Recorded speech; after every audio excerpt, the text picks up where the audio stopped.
Hi everyone, how are you all doing? Happy Friday again. Last Friday I had shared a video talking about one of the chapters from the book, How Rich People Think, and I got a very good response on that video. Many people ping me privately asking to do more such videos, so I just thought of sharing more content from this book. So today's chapter is where the author says the middle class plays it safe with money, while the world class takes calculated risks.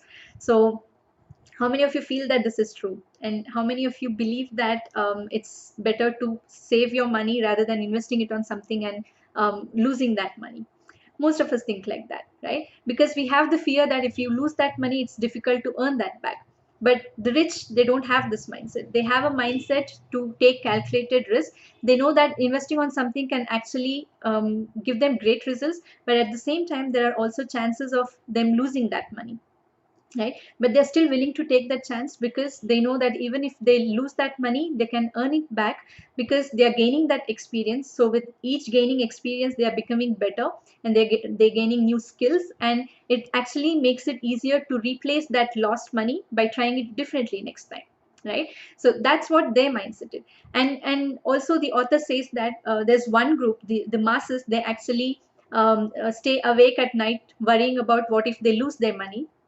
But the wealthy, they can't sleep at night because they're dreaming of what's actually possible, right? So it was the same for me. Like when I came across this opportunity, I was added to one of our business communities. Like it is like now around we have around 1,70,000 people in that group, but when I joined, it was around 20,000 people there. And I was just looking at how people are doing this business, how great their income is. And like $10,000 per month, 20,000, it was not my reality, right? Like, but I still saw that. And when I came across that, I was like, I literally couldn't sleep because I was dreaming of being in that position, like in that situation, like where I can earn that much income. And today it's a reality for me. And what I thought was like, and it was not a blind investment, right?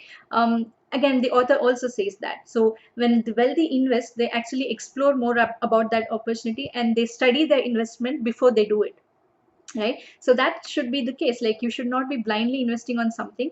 When I came across this business, I knew that the system is working for others, so it's actually doable.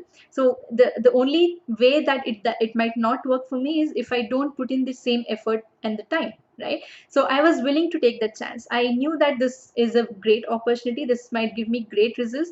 But the only thing it might not work, the only way it might not work for me is if I don't put in the effort, if I don't learn the skills.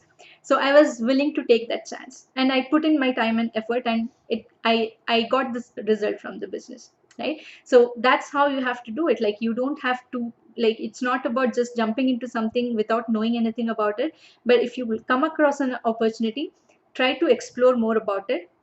Look at the risks involved, see if you can do it or not, like how it can be done, and all these things, and then take the calculated risk, right? So that's about it. And before we leave, I just want to ask one question. So how many times have you taken that calculated risk and invested on yourself, right? So if you have not, if you say that it's never, then it's time you come out of your comfort zone, look for new opportunities, and learn more about the opportunities and take that calculated risk, right? Because staying in the same position will also not take you anywhere, right? Being in the same job, being safe will also not take you anywhere. It's just that you are in the same position year after year. But taking that calculated risk and trying out new things can actually change your lifestyle. So just think about it, right? So I hope it motivates all of you to try something new. So yeah, let's catch up again next week. You all have a nice weekend. Bye bye everyone.